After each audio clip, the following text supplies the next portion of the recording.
Olá, queridos amigos da TV Mundo Maior, sejam bem-vindos ao programa Jesus e o Espiritismo, com a apresentação de André Luiz Chiarini Velar.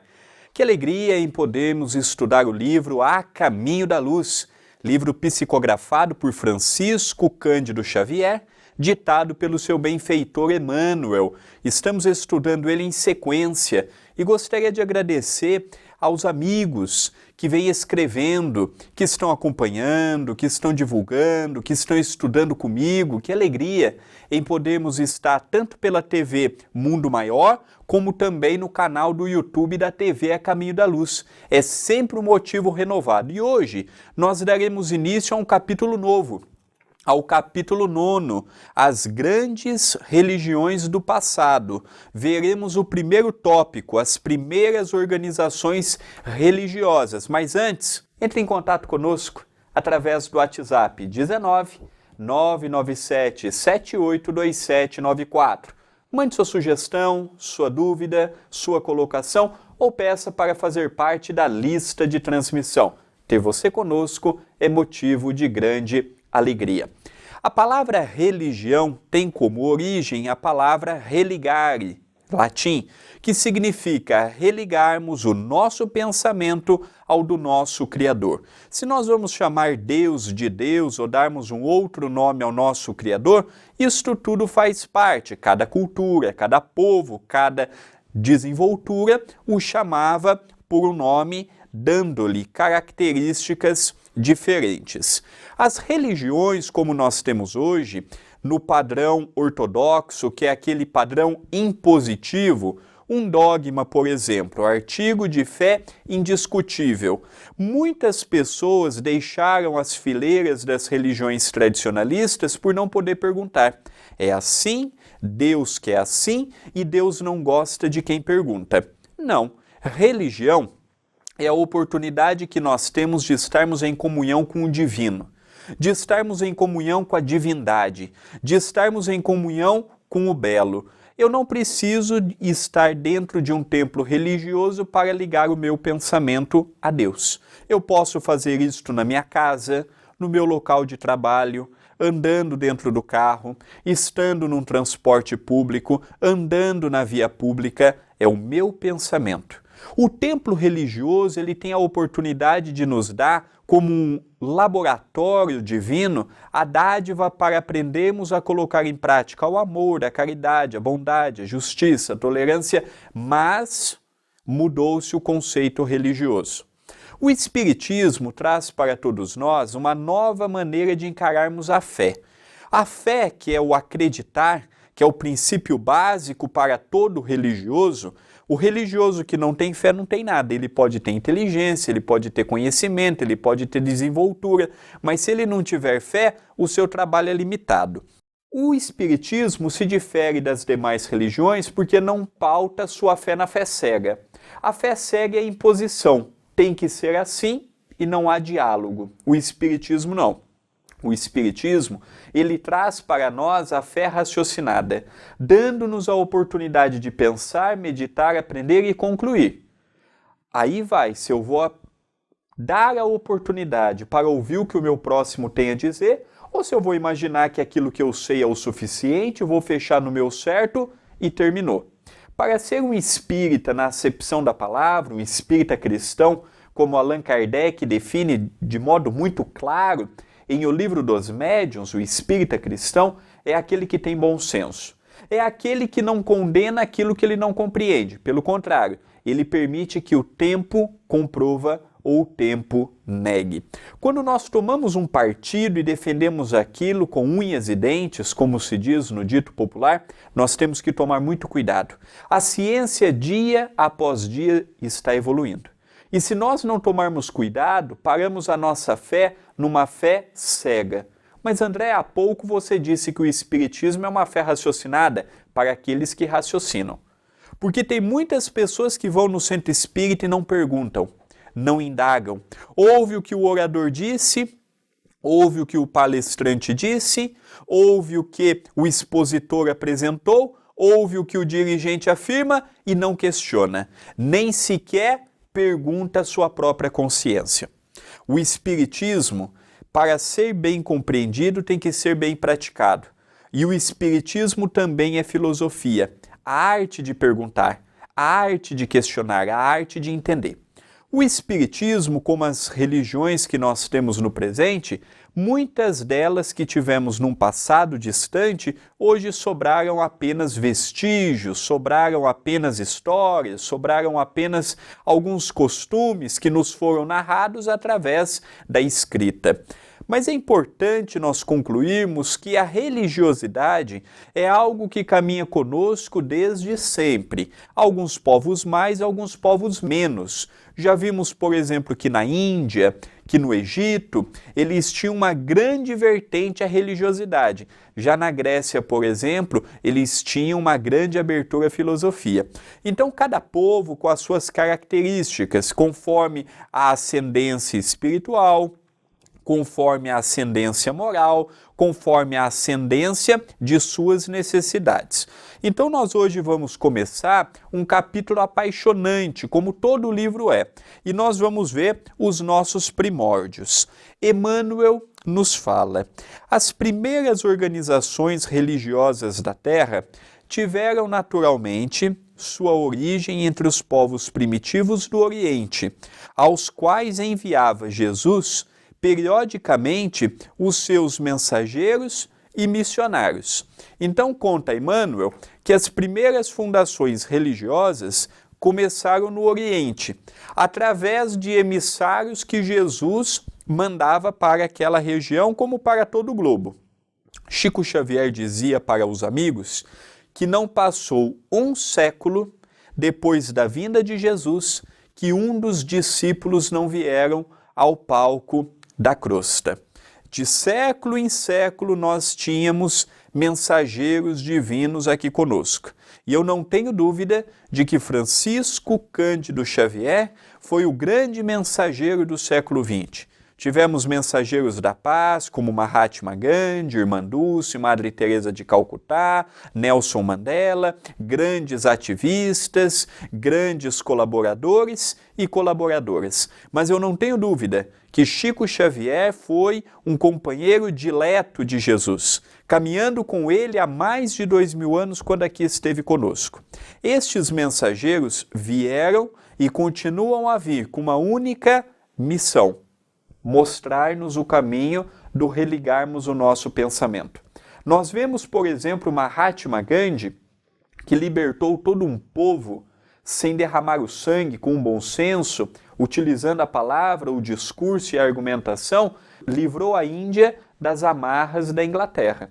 Então nós percebemos que não precisa vir apenas no cunho religioso para ajudar uma coletividade. Nelson Mandela, com seu trabalho gigantesco junto com aquela comunidade na África do Sul, nós vimos os companheiros lutando contra o apartheid nos Estados Unidos, também no século passado, em relação àquela briga entre os negros e entre os brancos e os negros. Então são lutas que nós vemos que em todas as partes os emissários vêm. Não é fácil ser um vitorioso no quesito religioso, porque o quesito religioso traz para estas pessoas prestígio, fama, fortuna, e se a pessoa não tiver bem calcada no que ela almeja, no que ela deseja e na responsabilidade perante o coletivo, ela pode se perder. Uma coisa que me faz admirar em Chico Xavier e outros grandes homens que passaram na Terra, e grandes mulheres com lastros com a religiosidade, é que o Chico não saiu 1 milímetro da simplicidade de que era oriundo. Veio de uma família pobre, a vida toda permaneceu pobre. Veio numa família simples e da simplicidade manteve a sua vida toda. Aprendeu o caminho religioso e ensinou-nos que a religião não precisa de aspectos exteriores, e sim de um coração puro. Talvez seja algumas notificações que chegam até nós, mostrando-nos que sempre, desde sempre, nós tivemos grandes homens, já que naquela época, num passado não tão distante, a mulher não tinha a voz que tem hoje. Nós sempre tivemos emissários. O Velho Testamento nos narra de modo pormenorizado sábios, grandes instrutores de coletividades, grandes profetas, grandes médiuns vindo à Terra.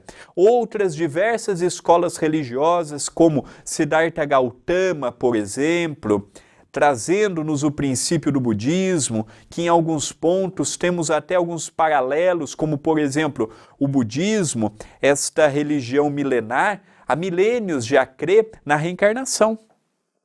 Na Índia, por exemplo, nós vemos os Vedas, como veremos daqui a pouco, com todo o seu cântico, a Krishna, com todo o seu cântico exaltando as divindades, já acreditavam na reencarnação. Então nós vemos que a verdade ela sempre esteve conosco, só que ela foi se adaptando à época, ao costume, ao povo e à moralidade daquele povo. Não tem como falar com grande instrução para um povo semi-primitivo. É igual que Jesus nos fala, não dê pérola aos porcos. Se eu pegar um colar de pérolas, difícil a mulher que não desejaria tê-lo. Mas se eu pegá-lo e tacar um chiqueiro junto com os porcos, eles vão olhar para aquilo, muitos porcos vão até tentar comer, vão ver que é uma pedra dura, não tem gosto, não serve como alimento, vão deixar de lado. Por isso que Jesus disse, uma verdade não pode ser dada para uma pessoa que não tem instrução. Não instrução acadêmica, não instrução intelectual, instrução sentimental, que é melhor e mais refinada do que a instrução intelectual. É um capítulo apaixonante que daremos continuidade no segundo bloco, mas antes eu gostaria de convidar os amigos a conhecerem o YouTube da TV A Caminho da Luz. Além deste programa na íntegra, nós temos outros estudos como o livro Nosso Lar, Os Mensageiros, Missionários da Luz, agora, indo ao ar daqui a uns dias, Obreiros da Vida Eterna. Nós temos também um programa novo com o músico espírita Vansan. A TV A Caminho da Luz é um departamento do Centro Espírita Perdão, Amor e Caridade. As pessoas que tiverem interesse em conhecer e se inscrever na página, pode procurar no busca do YouTube por TV A Caminho da Luz ou já pode digitar o seu link, youtube.com/TV A Caminho da Luz. Se inscreva, habilite as notificações e se você estiver nos acompanhando pelo YouTube, deixe o seu like, deixe o seu comentário, compartilhe e convide os seus amigos a se inscreverem na página. A sua inscrição e a sua divulgação, ela é muito importante para o nosso humilde trabalho. Ao irmos para o término do primeiro bloco, eu convido a todos a permanecerem conosco. Assim que retornarmos, daremos continuidade neste tema apaixonante que Emmanuel nos traz através do livro A Caminho da Luz. Vamos para um rápido intervalo e já retornaremos.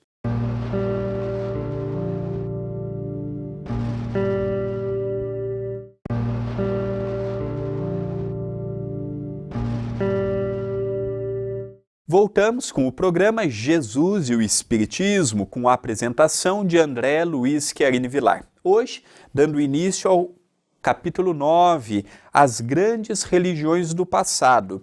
Estamos vendo seu item primeiro, as primeiras organizações religiosas, e gostaria de deixar o WhatsApp do programa para que o nosso querido telespectador pudesse entrar em contato conosco.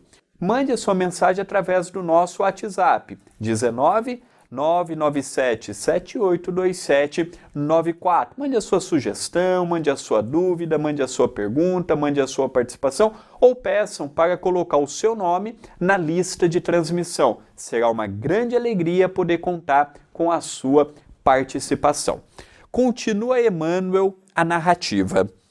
Dada a ausência da escrita, naquelas épocas longínquas, todas as tradições se transmitiam de geração a geração, através do mecanismo das palavras. Todavia, com a cooperação dos degredados do sistema da capela, os rudimentos das artes gráficas receberam os primeiros impulsos, começando a florescer uma nova era de conhecimento espiritual no campo das concepções religiosas. Num passado distante, nós não tínhamos a escrita como temos hoje. Nós vemos, por exemplo, nas pirâmides, as escritas nas pedras, Mas a escrita que nós temos hoje, num papel, antigamente num papiro, na pele de um animal, se tornou uma coisa desses últimos milênios. O grande método de ensinar era através da oralidade. Então reunia um grupo de pessoas e aquele que tinha uma memória mais ascendente, aquele que tinha uma eloquência maior, ele era o responsável por traduzir a verdade conforme a sua religiosidade. Então hoje em dia nós falamos muito de audiobook. O audiobook é uma coisa muito antiga, só não tinha da forma digital. A narração das verdades hoje parece que é uma coisa nova, não é? Pega o livro e tem aquela voz bonita, aquela montagem bonita, mas esse negócio do audiobook nós sempre tivemos. Era assim que se trabalhava com o passar a mensagem. Então as religiões sempre tiveram o seu corpo doutrinário, se era verdadeiro, se não era, se caminhava com o que hoje nós acreditamos ser o certo ou não, é uma outra conversa. Até mesmo na época do Cristo, depois que Jesus retornou à pátria espiritual, ou mesmo quando ele estava conosco, o grande método de ensino era reunir pessoas e, através da oratória, você transmitir a verdade, você transmitir a fala, você transmitir a mensagem. É interessante que Jesus ele falava de um modo que as pessoas fixavam seus exemplos. Por quê? Ele contava de modo simples, já que as pessoas que o seguiam, a grande maioria não sabia ler, não sabia escrever, não sabiam interpretar, eram pessoas do campo, pescadores, pessoas simples, pessoas analfabetos. E Jesus, quando ele falava, além dele falar de modo simples, porque tem pessoas que acham que o bonito é falar difícil, não, o difícil é falar fácil. Porque às vezes as pessoas falam difícil, o outro acha bonito, acha, nossa, que bonito, o André demonstrou ter uma grande intelectualidade. Mas você entendeu o que o André disse? Olha, eu não entendi nada, mas eu achei muito bonito.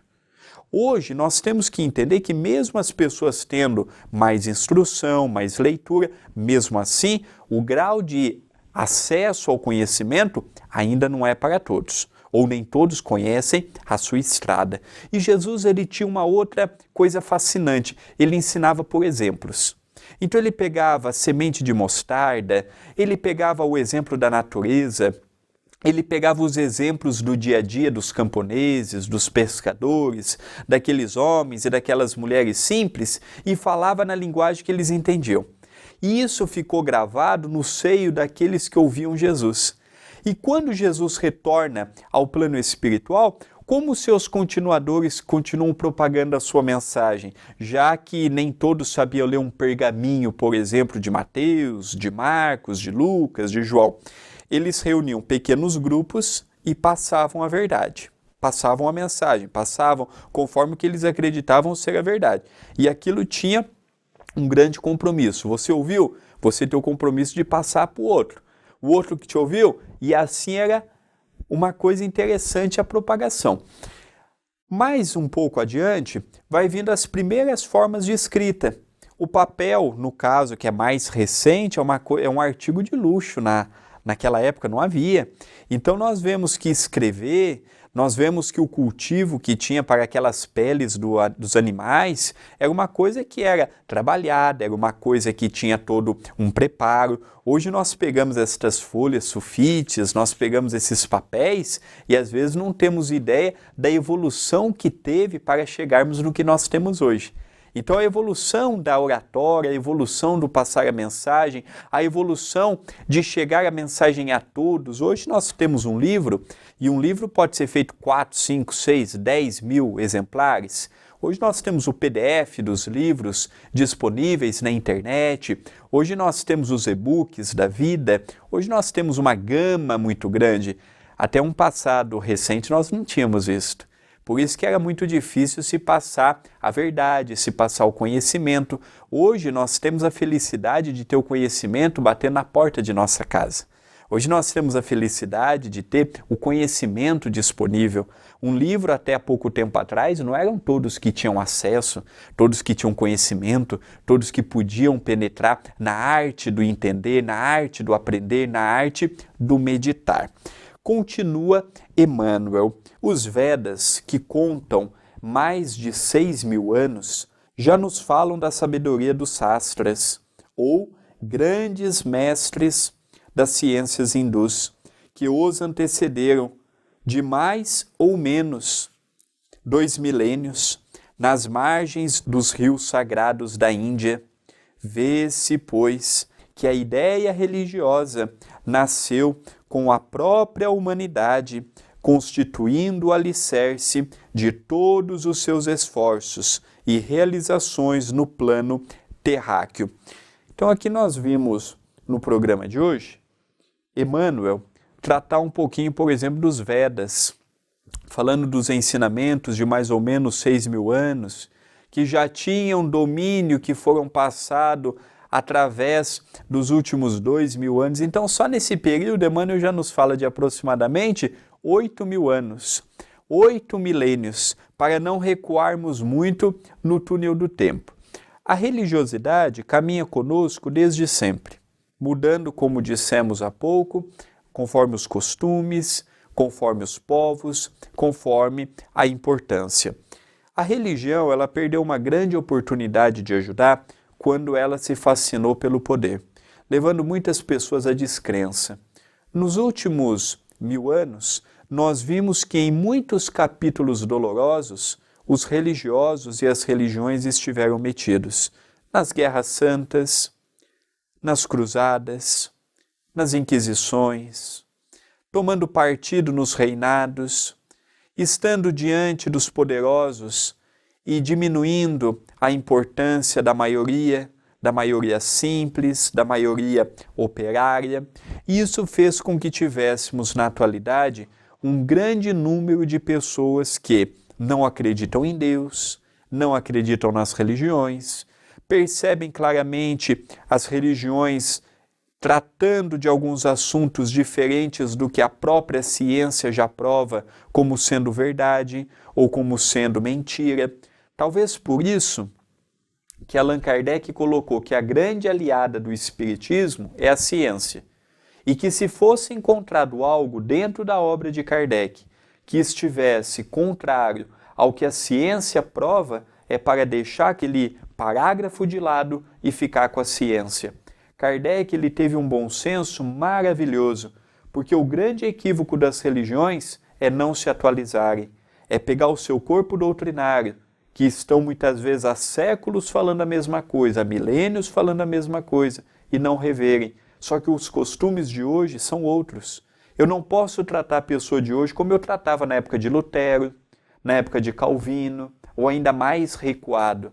Hoje a vida é muito dinâmica, hoje a vida é muito tecnológica, a vida é muito rápida, muitos afazeres.